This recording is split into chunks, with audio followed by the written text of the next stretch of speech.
Hello and welcome everybody, I'm Strawberry Shoggoth and this is Senran Kagura Shinovi Versus Proof of Life.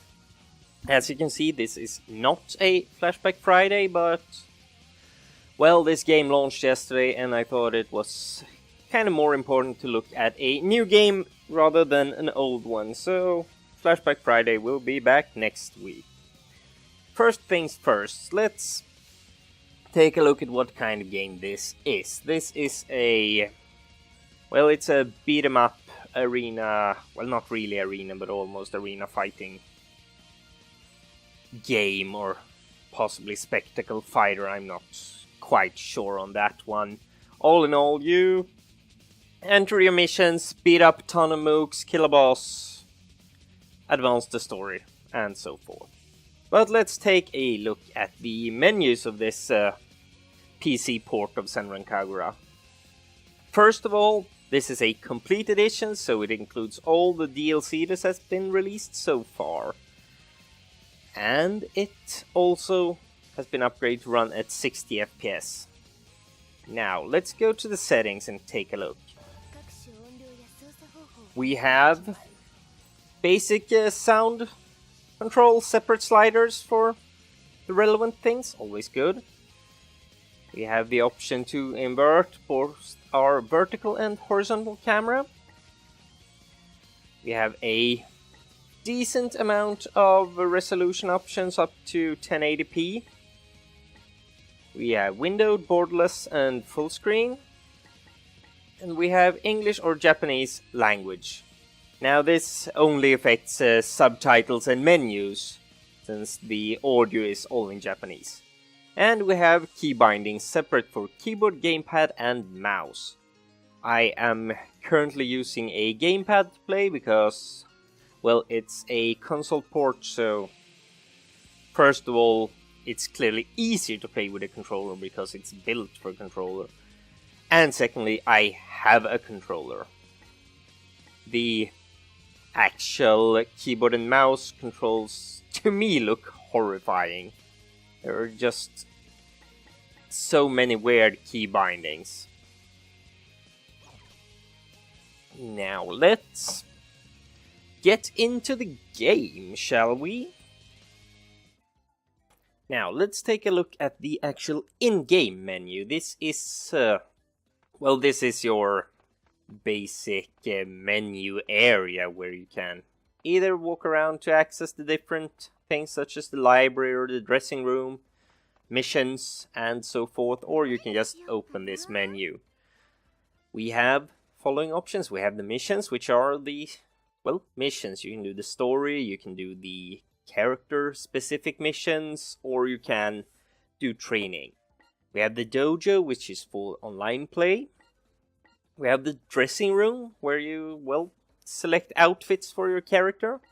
Library, where you can see screenshots and movies you have unlocked. The store, where you can buy new costumes, buy access to, well, movies and screenshots, and you can buy, yeah, that's about it actually.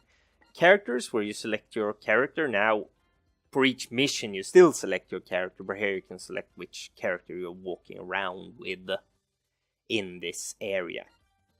We have the records, where you can see your records. We have settings, which is, yeah, this settings menu. And finally we have change school. Now, when you create a new game, well, when you create a game at all and play, you have access to 3 different ninja schools. This is one of them. Each school has their own storyline, their own characters with their own missions. And you can jump between them in a game, so you can play a bit with each different school as you want. Now, let's take a look at some of these things. So, records. Yeah, here you can save and load, basically, or delete. Character might be interesting. I'll only be looking at this one school, so I have these 5 characters you have access to, and you can simply select whichever character you want to move around with on this menu area, I think is the correct way to describe it. They don't exactly run beautifully here, but then again, this is just a menu area, so it's not really that important.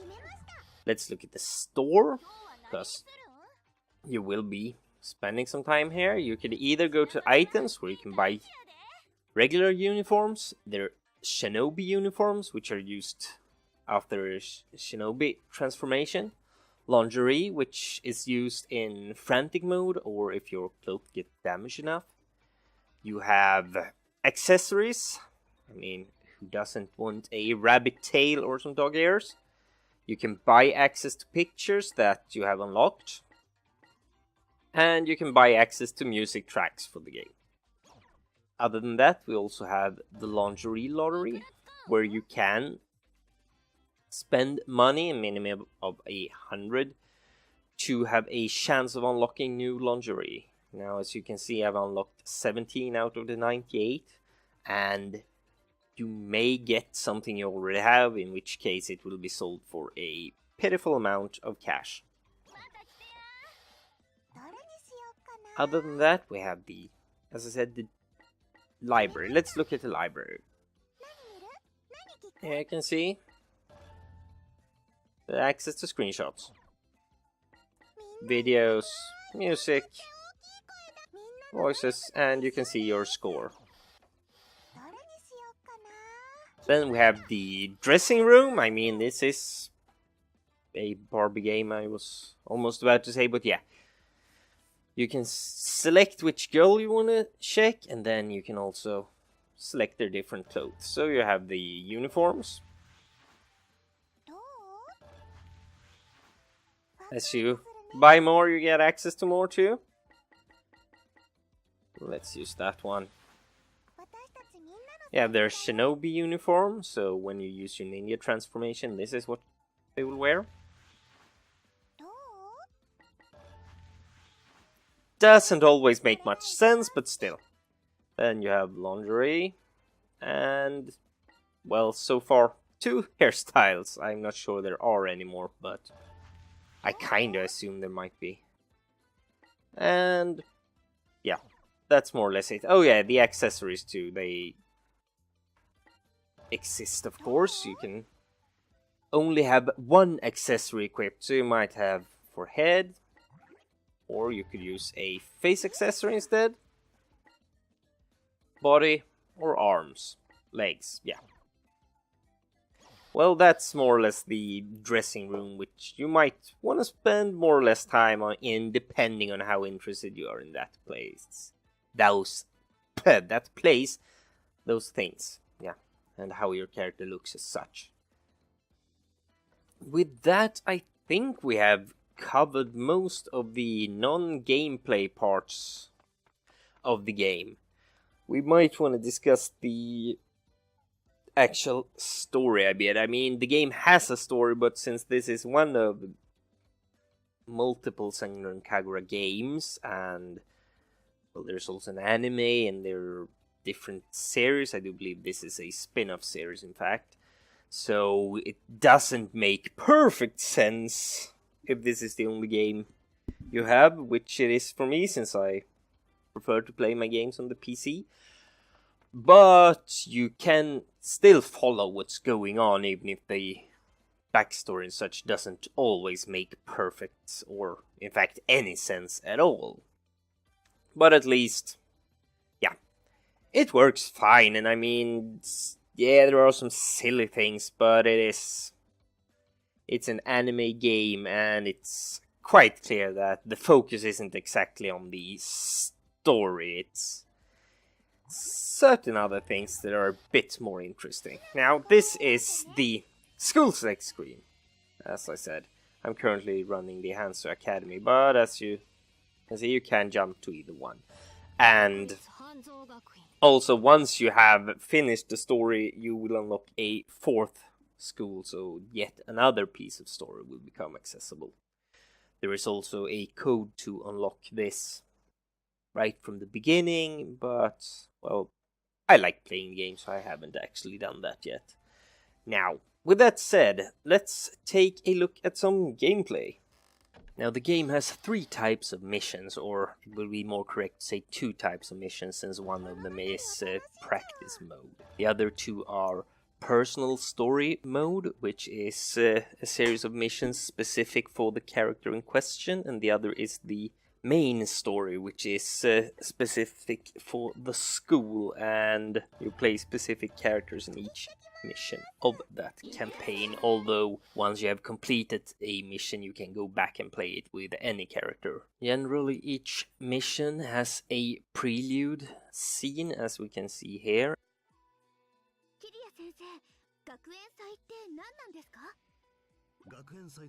And once that's finished, we enter into the actual fighting area. I'll be skipping forward here to, well, avoid spoilers of the story missions, and also because this actual prelude for this mission is quite long, so I don't think I have to show all of it. But you get the idea of how they look and how they work. It's basically the girls standing around talking generally to each other or to the sensei, and then you get into the actual mission. Now these come in, well, basically 2 different styles, either you're fighting mooks, or you're fighting mooks and a boss, or possibly only a boss. These are the 3 types of encounters I've seen so far. This, unfortunately, is not a character I'm very used to playing, so instead of showing you this, which is also basically just a boss fight, I will be jumping to another clip of gameplay instead to show you a bit more of how it actually looks while fighting in this game. Saying that the game has quite a big focus on fan service wouldn't be exaggerating, as you probably have realized from, well, both the dressing room and the actual combat, and the somewhat, well, exaggerated boob physics, I think is the correct way to describe it, and of course the breaking clothes and the fact that you have frantic mode, which is basically your high attack but low defense mode, which you activate by removing all your clothes except the lingerie. But you might be saying, well, I'm not satisfied with just fan service, I want an actual game, and I have some good news. The combat of the game is quite enjoyable, actually. It works fine, the combos works fine, it's rather smooth and the controls are responsive. I would recommend playing through the training missions as soon as possible, because there are some things that might be a bit unintuitive and actually require you to go to the practice mode to pick up properly. Although if you're used to this type of game, there probably won't be that much that you have to worry about. The combat is fast and responsive, and as you can see, you have the options of locking onto a target, although the lock will drop off if you get too far away from your chosen target. The camera controls are rather smooth and works fine, and, well, all in all I have to say it's quite fun beating the crap out of all the enemies in this game. As for the story, as I said before, I'm not really that well versed in the Senran Kagura story, so I don't have that much of a clue of how this fits into the series in total. But I also feel it doesn't really matter, because while the game's story is somewhat weird if you're not sure who everyone is or what's going on, at least I feel like so far I can follow what's going on, and they do quite a good job of actually explaining things, even if the explanations might be completely bonkers at times. As you can see here in the post-mission screen, you will get a grade for your performance. You will also get experience and information about your combo and how many hits you've taken, how many enemies you defeated, and how much time it took. On top of that, you're rewarded with money or seni for your performance, and as you can see, after that you get the experience applied to your character, and probably, at least at this stage in the game, will level up, which will increase both your hit points and your attack and defensive stats.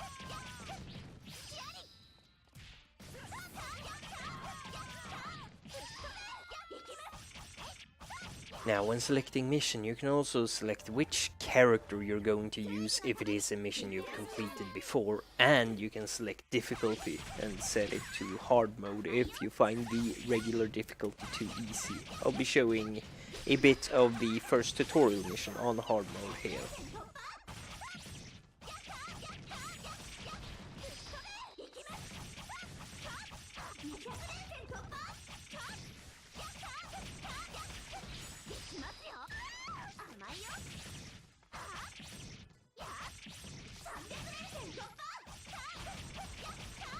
As you can see down to the left, we see the hit points of my character and the current charge of my ninja meter.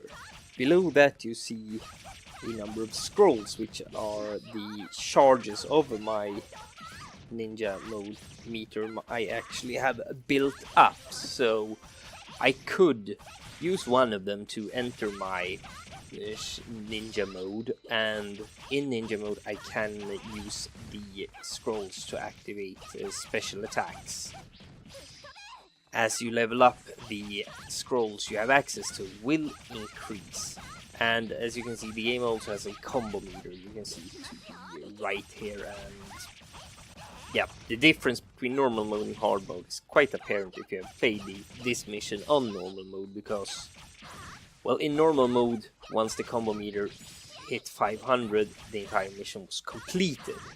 And here in hard mode, it's now at 1100, and I still have almost half the beating of these dummies left to do.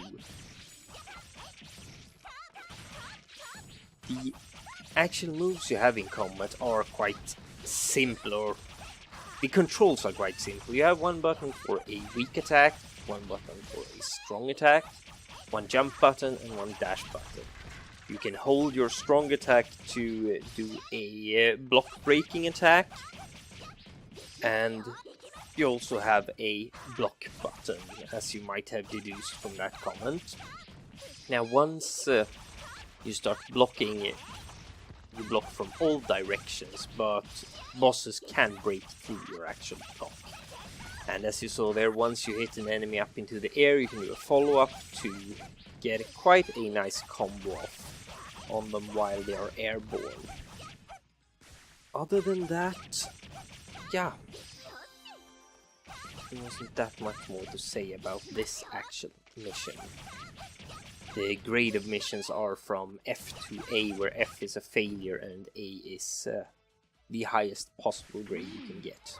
With all that said, I hope you found this video informative or entertaining in some way. Feel free to give it a like or dislike, subscribe, or just leave a comment.